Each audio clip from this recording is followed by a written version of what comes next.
नाज़रीन, सवात में डस्का की फैमिली सैर व तफरी के लिए जाती है। यहाँ से नारान कागान का एक हफ्ते का टूर प्लान करते हैं और घर से निकल जाते हैं। जैसे जैसे वो घर से दूर जाते हैं, मौत के उतना करीब चल जाते हैं। सवात में रुकते हैं नाश्ता करने के लिए और वहाँ पर नाश्ता करते हैं। दरियाए सवात के अंदर होटल वालों ने चारपाइयाँ बिछाई। असल कसूरवार वो हैं, असल कातिल वो हैं। ये लोग दरिया की लहरों के सुपुर्द हुए, लेकिन इनकी कातिल जो है वो केपी के गवर्नमेंट है। केपी के गवर्नमेंट अगर चाहती तो ये सब लोग बचाए जा सकते थे। मेरे साथ मौजूद है इनकी फैमिली के एक फ़र्द है। इनसे जानते हैं कि वो कब निकले, क्या प्लान था और किस तरह ये सारा वाक़या पेश है। अस्सलाम वालेकुम। वालेकुम सलाम। भाईजान, क्या नाम है आपका? आबिद। आबिद भाई, वो कब गए, कितने दिन का प्लान था?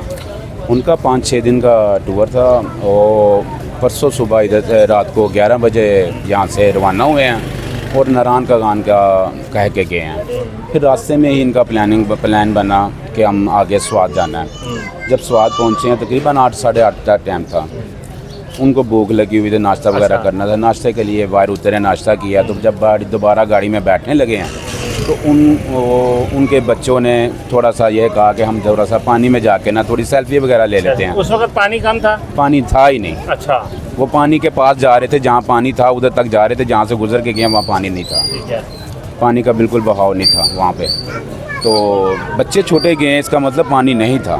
छोटे छोटे बच्चे भी साथ गए हैं।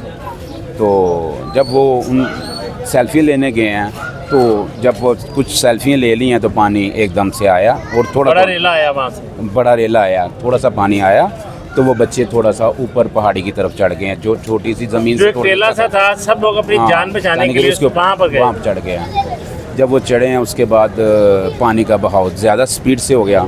फिर वो उसी दौरान ही एक एक करके दो करके पानी के बहाव से चलते गए हैं। कितनी देर वो वहाँ पर रहे अंदर? 1 से 1.5 घंटा पानी के अंदर पुकारते रहे हैं, हमें बचाया जाए। अच्छा। हमें इंतजाम लाया जाए। रेस्क्यू वाले आए हैं, 1 आधा घंटा बाद आए हैं। वो आप सब 1.5 घंटा चीखते रहे, चलाते रहे कि हमें बचा लो। किया, कॉल किया तो उन चीखों पुकार की आवाज़ सुनी उन्होंने। उनके बकौल हम अपने दामाद और अपनी बेटी की चीखों पुकार की आवाज़ दुराने का ली। अच्छा। तो वो हम सब कुछ बह गया, हमारा पानी के अंदर बह गया। अच्छा। हम बच्चियाँ नहीं बच्चियाँ सब पानी के अंदर चले गए हैं, बह गए हैं, चले गए हैं।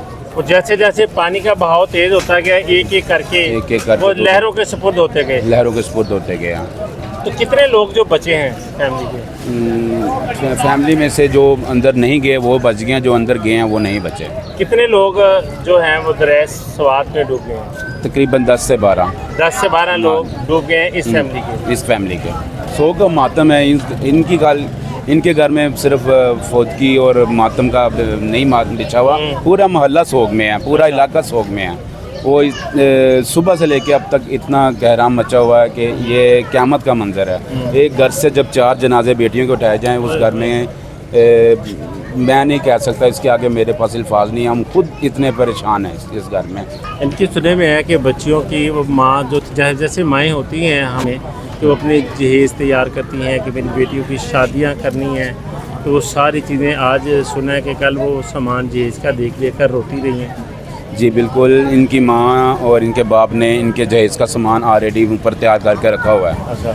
जब वो सामान इनका तैयार करके आज सुबह और रात को सुनने में ये भी आया कि वो सामान देख के उनके कपड़े अपने जिस्म के साथ लगा के इस कदर एक एक चीज़ उठा के अपने तन के साथ लगा के रो रही थी, गिड़गिड़ा रही थी।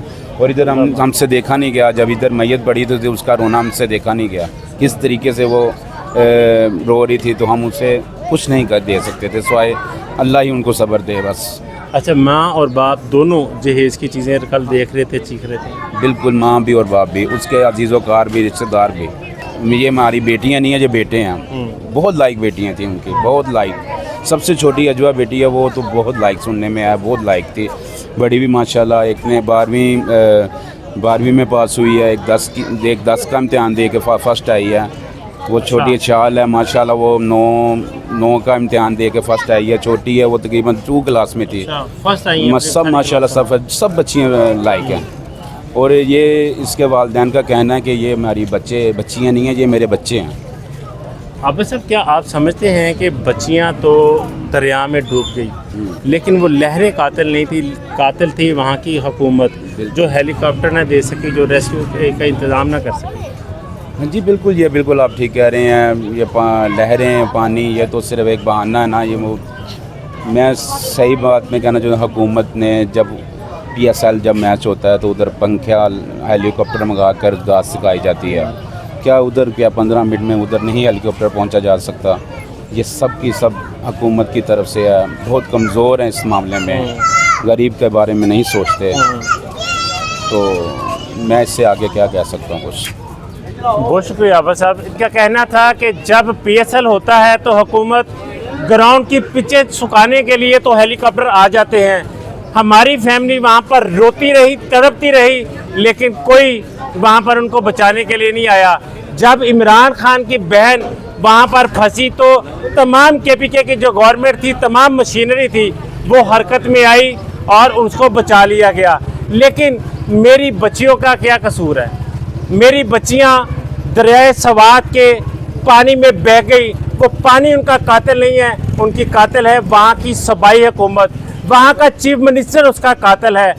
जब चीफ मिनिस्टर से मकामी सहाफ़ी ने पूछा कि आपने इनको रेस्क्यू क्यों नहीं किया, आपने हेलीकॉप्टर क्यों नहीं वहाँ पर पहुँचाया, तो उनका कहना था भाई मैं चीफ मिनिस्टर हूँ, मैंने तंबू थोड़ी लगवाने थे। ये कहना था सूबे के चीफ एग्जीक्यूटिव जो थे उनका, उन फैमिली को और उन सहाफ़ियों को बजाय फैमिली के साथ इज़हार मोहब्बत करते, उनका कोई गम कम होता, उन्होंने उनके ज़ख्मों पर नमक छिड़का कि मैंने क्या तंबू लगा देने थे, मैंने जाकर क्या करना था। नाज़रीन क्या कहते हैं, कसूर किसका है? कमेंट बॉक्स में अपनी राय का इज़हार ज़रूर कीजिएगा। इजाज़त दीजिए, अल्लाह ने के बाद।